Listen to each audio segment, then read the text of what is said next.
अब कोई कहेगा कि हम यह किस आधार पर मान लें कि व्यास जी आदि अनेक ब्राह्मणों को बाद के समय में जातिवादियों ने ब्राह्मण पिता से जोड़ा, इसके लिए क्या प्रमाण है? तो इसके लिए अगर आप कुछ ना देखें तो आप वज्र सूचक उपनिषद को देख लें। और उसमें क्या लिखा है?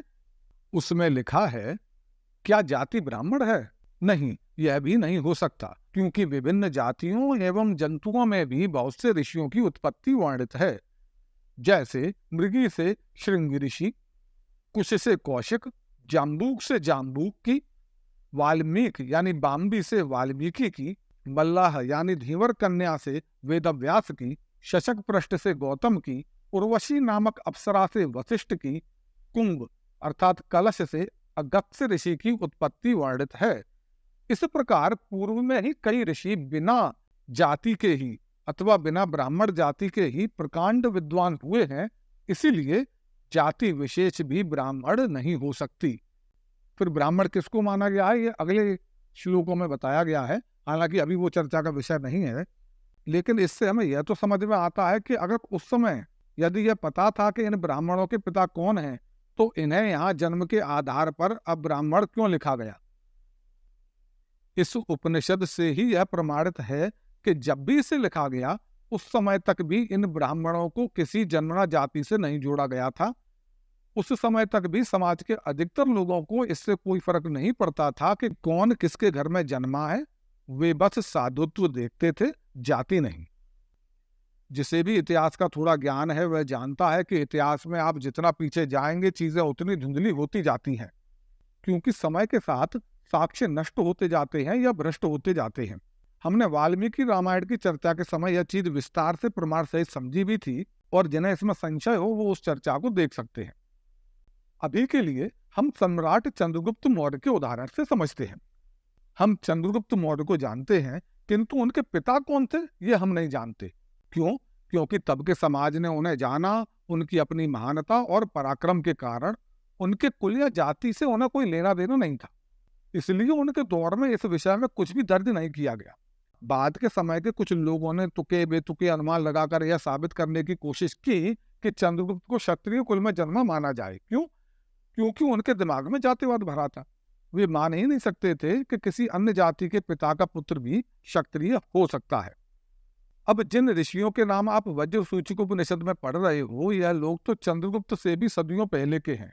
तब का ऐसा कुछ भी हमारे पास सही सलामत उपलब्ध नहीं है जो उनके कुल का परिचय दे सके। इसमें यह वज्र सूचक उपनिषद यह सिद्ध करती है कि जब भी इसे रचा गया उस समय तक भी इन ऋषियों को किसी ब्राह्मण पिता से नहीं जोड़ा गया था। इनके कुल का पता किसी को नहीं था, क्योंकि तब के भारत में किसी को इससे फर्क नहीं पड़ता होगा। वो तो बस उस व्यक्ति के गुण के आधार पर उसे महान ऋषि महान ब्राह्मण मान लेते थे। हाँ, समय के साथ कुछ लोगों ने उनके जन्म को अलौकिक दिखाने के लिए इनमें से कुछ के साथ कुछ अद्भुत कहानियां अपने मन से जोड़ दी होंगी, जैसे कि कोई मृगी से पैदा हुआ, कोई कलश से।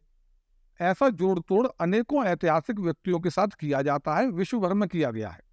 किंतु भले ही कुछ अलौकिक बातें उनके जन्म को लेकर जोड़ दी गई हों, मगर यह बात निश्चित है कि वज्र सूचक उपनिषद के रचे जाने तक भी इन ऋषियों को ब्राह्मण पिता से जोड़ने की कथाएं नहीं मिलाई गई थी। जैसे इनमें वेद व्यास का उदाहरण लेते हैं।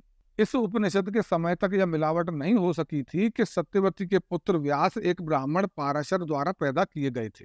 यह मिलावट भी नहीं हुई थी कि सत्यवती मछुआरे की असली बेटी नहीं थी, बल्कि वो तो एक क्षत्रिय की कन्या थी, किंतु मछली के पेट में चली गई थी, जिसे एक मछुआरे ने बाहर निकाला था और पाला था।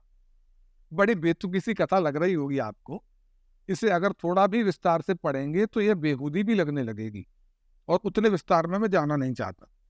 मतलब यह कि जातिवादी कितनी भी बेहूदी, कितनी भी मूर्खतापूर्ण बात बना सकते थे, लेकिन इतनी सी बात नहीं स्वीकार सकते थे कि एक मछुआरन का बेटा भी विद्वान ब्राह्मण हो सकता है। लेकिन स्वीकारते भी कैसे? क्योंकि अगर यही मान लेते तो यह कैसे सिद्ध करते कि विद्वान होना, ब्राह्मण होना तो बस ब्राह्मण के घर जन्मे बच्चे में ही पाया जा सकता है, अन्य किसी में नहीं। इसलिए न केवल व्यास बल्कि वाल्मीकि, ऋषि ऐलूष कवश, ऋषि महिदास ऐतरेय, ऋषि वशिष्ठ, ऋषि श्रृंगी आदि अनेकों ऋषियों को, जो या तो किसी अब्राह्मण के घर जन्मे थे या जिनके माता पिता का कोई विवरण समाज पर नहीं था, उनके लिए जातिवादियों ने पूर्व जन्म की कथा, इधर की कथा, उधर की कथा बना बनाकर उन्हें जन्मना ब्राह्मण सिद्ध किया। या फिर कुछ का दिव्य जन्म सिद्ध कर दिया, जैसे लोमहर्षण जी के साथ करने की कोशिश की गई।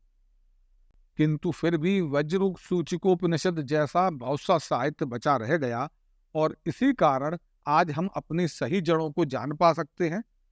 अन्यथा जातिवादियों ने तो कोई कसर नहीं छोड़ी थी आज के सनातन विरोधियों को मौका देने में कि सनातन धर्म भेदभावपूर्ण रहा है। यही एक बात और समझिए कि मिलावटी इतने स्वार्थी थे, ये जो जातिवादी मिलावटी थे, कि वे अपने जातिवाद को सिद्ध करने के लिए ऋषियों का अपमान करने से भी बाज नहीं आ रहे थे। जैसे एक उदाहरण आप वेदव्यास जी का ही आगे बढ़ा लीजिए। जातिवादियों ने मिलाया कि ऋषि पाराशर ने मत्स्यगंधा यानी सत्यवती से आकर्षित होकर उनसे नाजायज संबंध बनाए और उसे गर्भवती कर दिया। मतलब एक ऋषि को इतना कामुक और लंपट दिखाया कि राह चलते वो किसी नासमझ कन्या को बरगलाकर उसके साथ कुकर्म कर सकता था। उनके अंदर ना तो उस कन्या के प्रति, ना ही उससे उत्पन्न अपनी संतान के प्रति जरा भी प्रेम, जरा भी चिंता का भाव नहीं होता था। उनसे कोई मतलब नहीं रखते थे कि उस कन्या का क्या होगा, मेरी औलाद का क्या होगा। क्या ऐसी कहानियां हमारे ऋषियों का अपमान नहीं है? अरे आज के युग का आम आदमी भी इतना दुष्ट नहीं होता जितना इन लोगों ने हमारे ऋषियों को दिखाने का षड्यंत्र किया। वे ऋषि जो काम, क्रोध, लोभ, मोह, अहंकार आदि अवगुणों को त्याग कर ऋषि बने थे, उनके नाम पर ऐसी बद्दी कथाएं बनाना क्या यह घटियापन की पराकाष्ठा नहीं है? किंतु ऋषि क्या, इन लोगों ने तो भगवान राम तक को नहीं छोड़ा।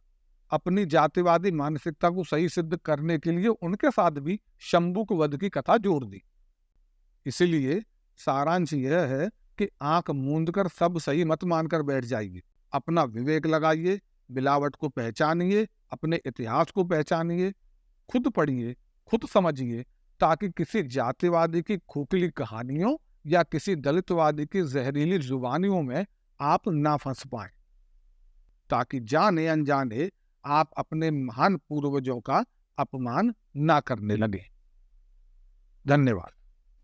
वीडियो पसंद आने पर कृपया लाइक करें, शेयर करें और चैनल को सब्सक्राइब करके बेल आइकन ज़रूर दबा दें, ताकि हमारे आने वाली वीडियोस की जानकारी सबसे पहले आप तक पहुंचे।